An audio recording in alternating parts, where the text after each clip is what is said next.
Ready, thank you, Hugh. Okay, so I think it's the committee has had an opportunity to discuss. I think it's worth us just taking a moment to remind ourselves where we are in the process. We've done stage one, as I intimated right at the outset of today's hearing. Stage one is about finding facts, and we've done that. I'm not going to repeat what we've already said, but with help from all the parties, we have now found our findings of fact. Okay, we're about to start stage two. So at the moment, the committee has not yet established whether there was in fact a breach of the code of conduct as alleged. Okay. So I think you've already covered this, Mr. McAndrew, but I just wanted to check, please, that my understanding, the committee's understanding, if we were to allow hearing from Councillor Keaton this afternoon now, to what extent is that going to help the committee at this stage? The next question before us is, has there been a breach of the code of conduct? There are 2 points, as you know, before us.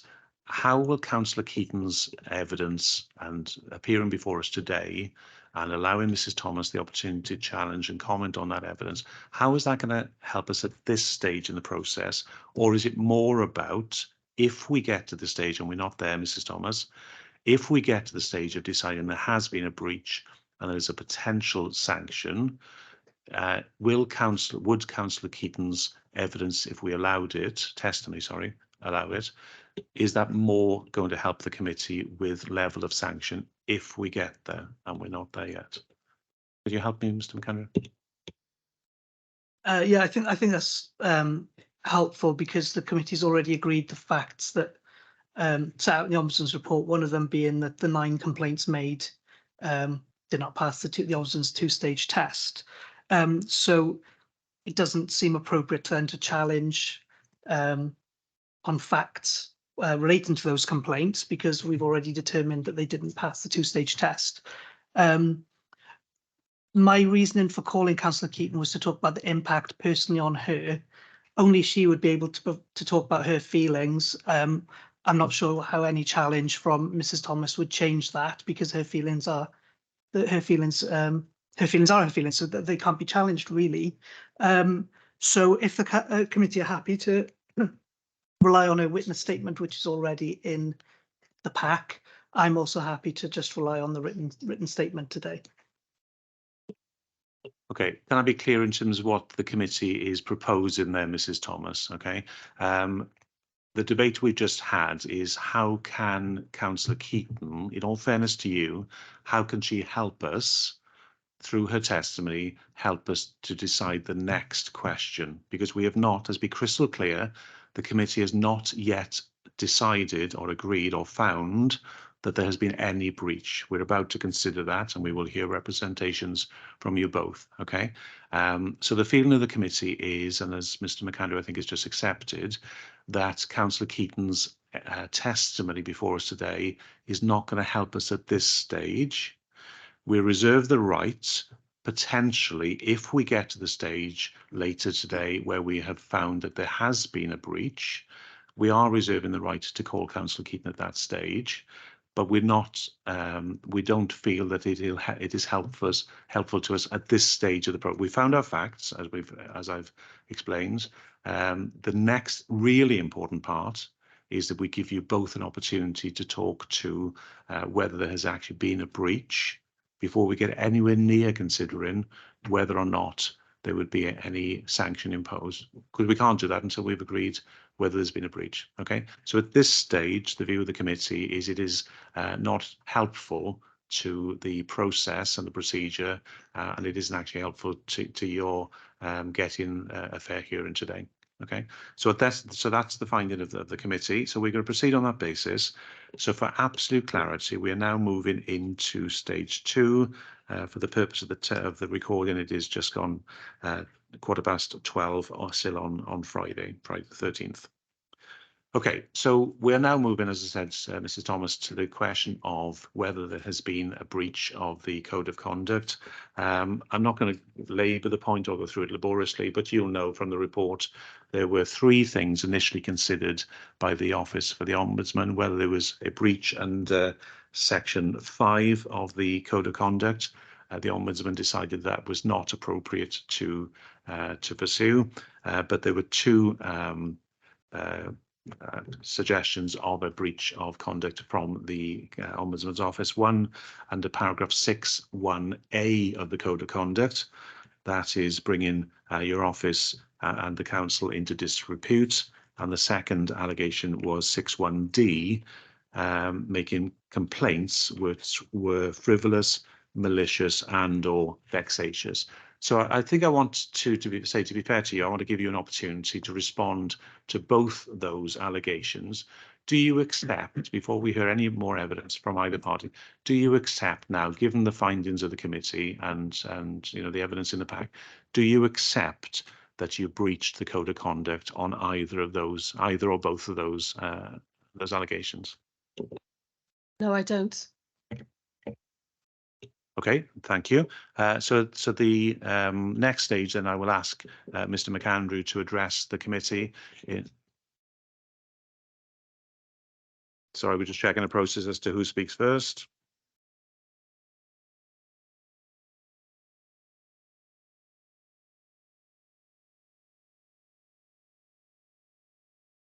Oh, I do apologise. I got that the wrong way around. Sorry. I'm grateful to my legal colleague. The process requires that you get to speak first, Mrs. Thomas. So I do apologise. I've got that the wrong way around in my notes. So no, I just misread my notes. So yes, so you get to explain your position first, given the findings that we've had, given the evidence before us. So for clarity, are you saying that you don't accept there was a breach on either point, or are you saying that you accept on one, not on the other? What are you actually saying? On either point. All right, then this is your opportunity, please, to state your case as to why you think there was no breach. The Ombudsman had believed the councillor's versions over mine, when in fact there's no concrete evidence I've ever conducted myself in a manner that was reported to him. In fact, these councillors have signed and confirmed under a statement of fact their versions of events is true. However, I am able today to show this hearing there was no evidence of this, and in fact they have lied. In fact, given the similarities of the statements provided by these councillors, I believe they've all colluded, and given they cannot back up their claims about me, their versions of events is questionable. In fact, I was called dangerous. It's completely without substance and quite libelous. They have misled the hearing, and I would like to know on what scoring basis the Ombudsman would consider this, as I am sure misleading the hearing would amount to a breach on their behalf. I'm going to go on to the next point. So the Ombudsman claimed that Jason Williams is a member of the public. I do not agree. He was co-opted in and sat in meetings with the skate park contractors and MCC. Did the council know this?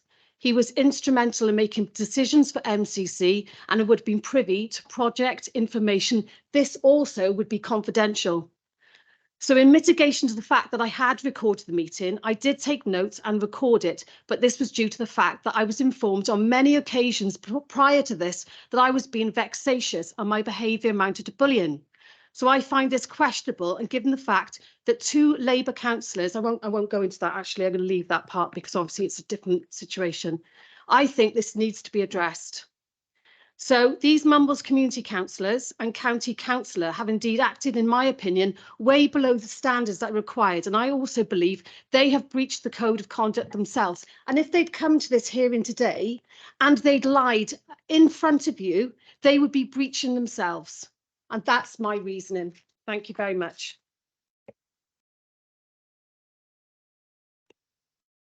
Okay, do any of my colleague members have any questions for Mrs. Thomas, please?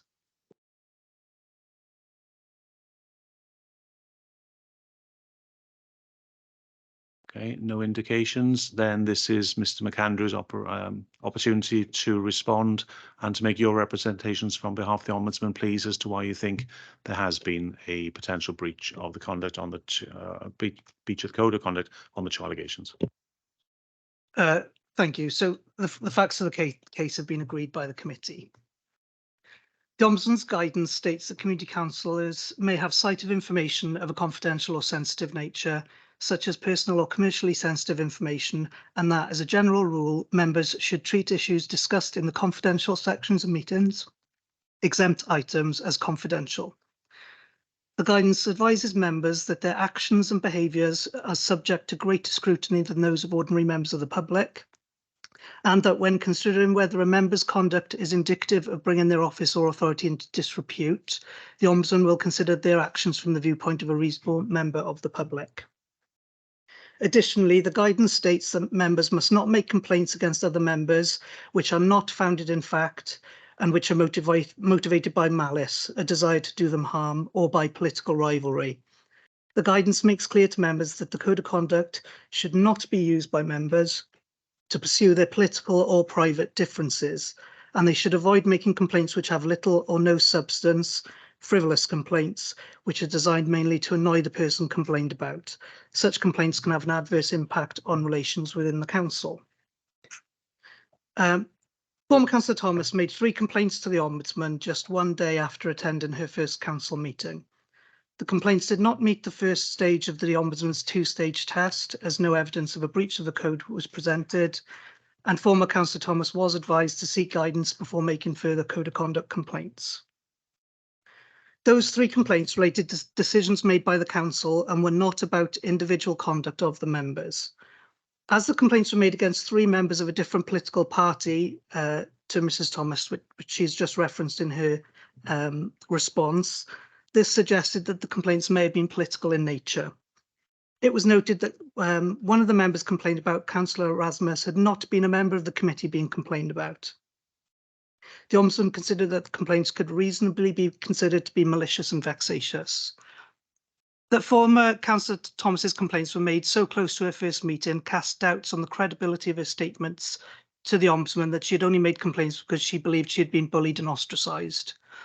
While the Ombudsman was sympathetic to former Councillor Thomas's concerns that she had been harassed, the Ombudsman saw no evidence to suggest that the members complained about were responsible for the harassment issues referenced. It is therefore difficult to identify any relevance those issues have on the matters subject to this hearing. Former Councillor Thomas failed to seek any guidance prior to making further complaints to the Ombudsman, despite repeated suggestion by the Ombudsman's office that she do so. She failed to attend training on the Code of Conduct, and she failed to engage the Council's local resolution procedure, which she said at interview was a tick box exercise. Former Councillor Thomas submitted a further 3 complaints that related to personal issues she had with Councillors Townsend, Jones, Keaton and Erasmus. These complaints were low level and frivolous. The Ombudsman was particularly concerned that complaints were made against Councillor Erasmus when there was no evidence provided to suggest she'd been involved with the committee being complained about and that she was not in attendance at the vote count, which has been agreed by the committee today. It should be noted that even if Councillor Erasmus had ignored former Councillor Thomas at the vote count as alleged, to have made a complaint about that to the Ombudsman was frivolous and very low level. Councillor Erasmus found the complaints to be distressing, dishonest and time-consuming to deal with, and they were based on untrue statements provided by former Councillor Thomas. Those complaints negatively impacted Councillor Erasmus. The further complaint made against Councillor Erasmus was again low level, related to personal issues and was frivolous, despite the Ombudsman's reminder to former Councillor Thomas not to make frivolous, malicious or vexatious complaints. The Ombudsman considered that the 8th complaint made by former Councillor Thomas, which was the 4th made against Councillor Keaton in the space of 7 months, again related to low-level personal issues. This was a frivolous complaint following a number of other frivolous, malicious and vexatious complaints made to the Ombudsman by former Councillor Thomas. Additionally, former Councillor Thomas appears to have targeted her concerns about the council as a whole, as a corporate body, directly at Councillor Keaton without giving reasonable justification for doing so, either in her complaints or her interview with the Ombudsman during the investigation. The timing of the complaint just before Christmas 2021 meant that Councillor Keaton was notified of the complaint shortly before Christmas. Councillor Keaton said in her witness statement this had a significant personal impact on her, and her evidence in her witness statement is compelling. Former Councillor Thomas was by that point familiar with the Ombudsman's process and knew that the complaint being made just before Christmas would be shared with the member complained about on receipt. The timing and content of the complaint, which clearly did not relate to the individual actions of Councillor Keaton, could reasonably be considered vexatious. The Ombudsman did not agree with former Councillor Thomas's view that her complaints were professional and not personal. The complaints made to the Ombudsman were overwhelmingly related to personal issues between her and her fellow members. Her complaints also referenced the political parties of her fellow members, which again she has done today, suggesting that her complaints were political in nature. Despite clear direction from the Ombudsman's office, former Councillor Thomas persisted in making low-level frivolous complaints about her fellow members. Not only do frivolous and vexatious complaints have a negative impact on those being complained about and the council as a whole, they also create significant work for the Ombudsman's office and take resources away from dealing with serious complaints, and are essentially a misuse of the Code of Conduct complaints process. The council has a local resolution procedure in place, and former Councillor Thomas should have utilised it in relation to her low-level complaints about her fellow members, rather than complaining directly to the Ombudsman. This would have given all parties the opportunity to talk through their issues before they escalated further. Continuing to make complaints about her fellow members to the Ombudsman is likely to have made personal and working relationships within the council worse. Former Councillor Thomas has failed to reflect on her actions or consider from her fellow members' perspectives the significant negative impact which her frivolous and unfounded complaints had on them, and has today sought to blame those members rather than accept any wrongdoing on her own part. The Ombudsman considered former Councillor Thomas's complaints to her office to have been frivolous, and in regard to complaints made against Councillors Keaton and Erasmus, malicious and vexatious. She failed to accept the guidance provided by the Ombudsman, did not seek further guidance, and did not utilise the Council local resolution procedure. It is extremely unusual for a member to make such a significant number of complaints about their fellow members to the Ombudsman, particularly in such a short space of time. Former Councillor Thomas's actions are suggestive of repeated breaches of paragraph 6.1d of the Code, and the Ombudsman would ask the committee to consider making such a finding. Members of the committee will be aware that it is usual practice for councils to retire into private session when discussing sensitive information, particularly commercially sensitive information such as contracts. Former Councillor Thomas has acknowledged that she recorded a private session of Mumbles Community Council meeting which was discussing a contract. At interview, former Councillor Thomas acknowledged that she knew at the time she offered to play the recording of a confidential part of a council meeting to Mr. Jason Williams, that this would likely breach the Code of Conduct.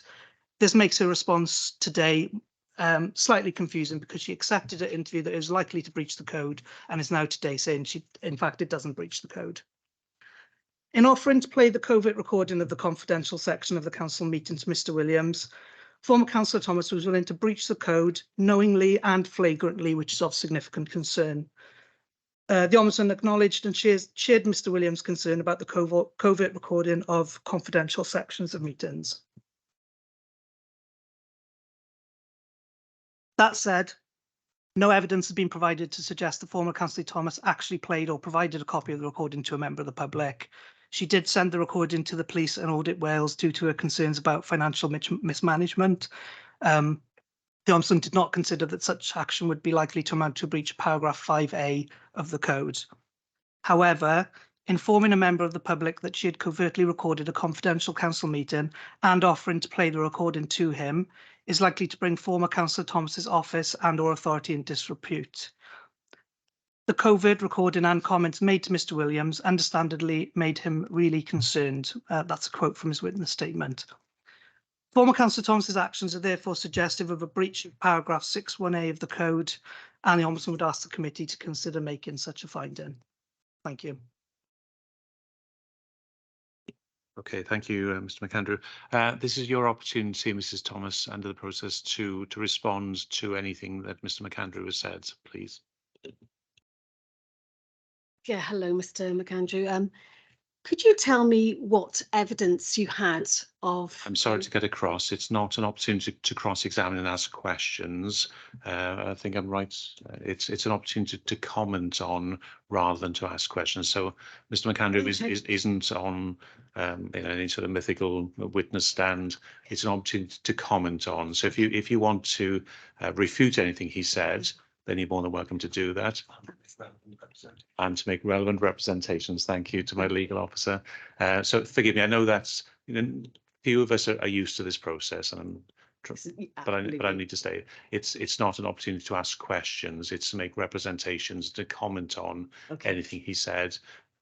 Is that okay? Yes. Can you hear me? So a lot of these councillors have claimed I'm bullying. And I'm making vexatious remarks, and I've got them in the 5 statements that were provided. I refute that. They also say that Jason Williams is not he's a public member of the public. He's nothing to do with, any sort of project or anything to do with Mumbles Community Council. I completely refute that.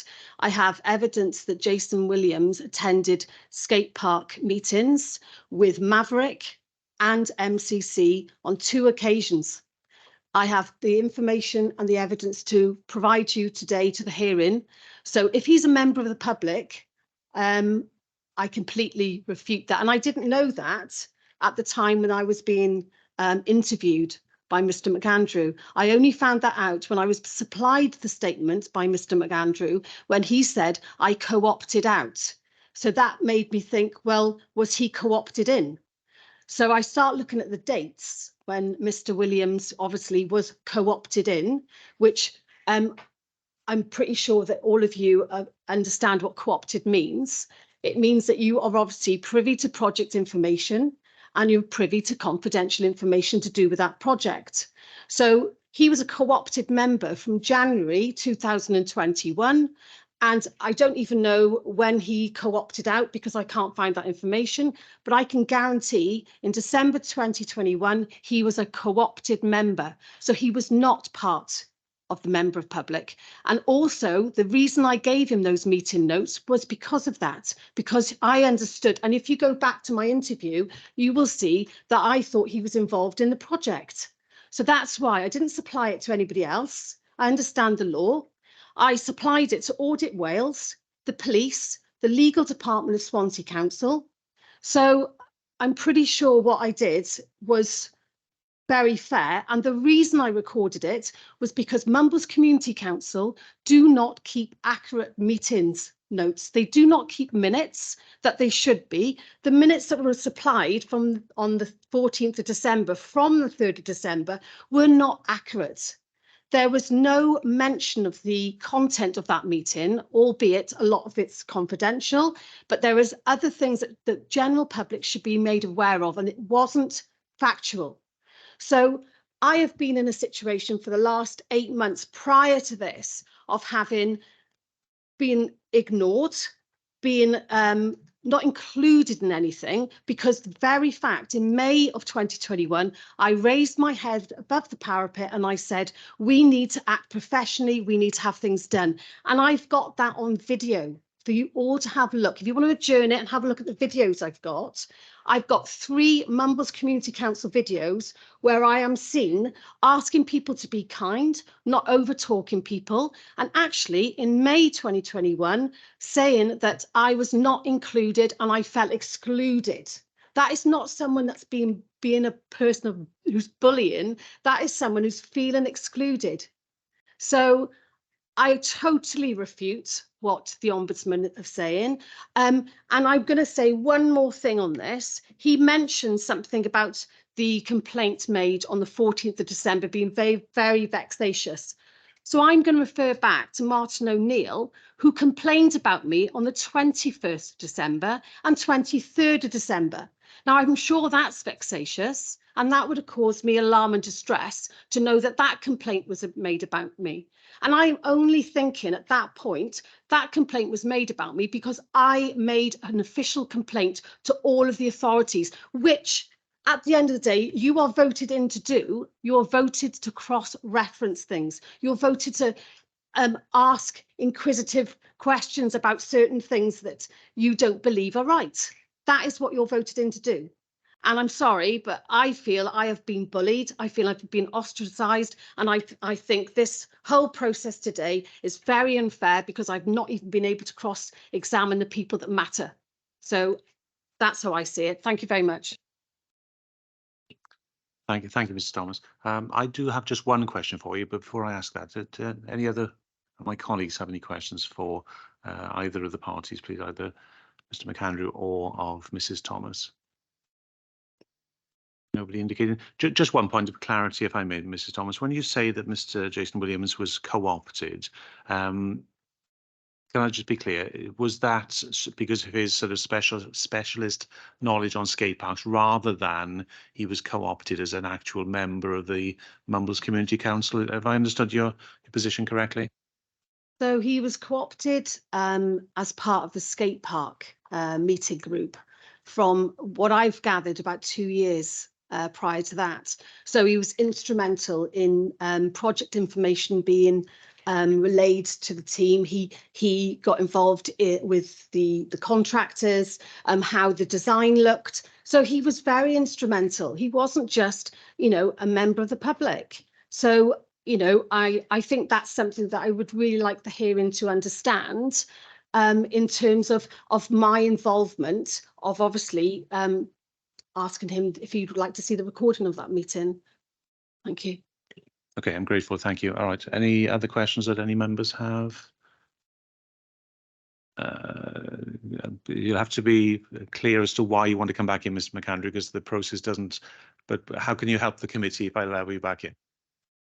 I was just going to draw attention to Mr. Williams' witness statement, which makes clear his co-option onto the council, which is at page 117. And his co-option was only onto the community and environment meetings, but the meeting that was recorded was a special meeting of the council, of which he was not co-opted onto, which is at page 81. I'm grateful, but the point was already not lost on us. But I'm grateful. Thank you. Okay. Sorry, did you want to add anything, Mr. Thomas? Sorry.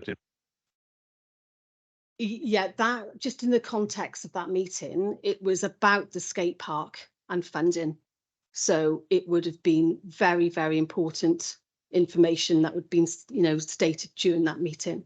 Thank you. Yeah, no, thank you. We're very aware of that. Okay, none of my colleagues are indicating any further questions, so thank you. So we will now retire and we will consider whether the committee feels there's been any breach of the code of conduct as alleged. We will come back to you as soon as we can. Thank you. If you can stop the streaming again, Mr. Evans, please.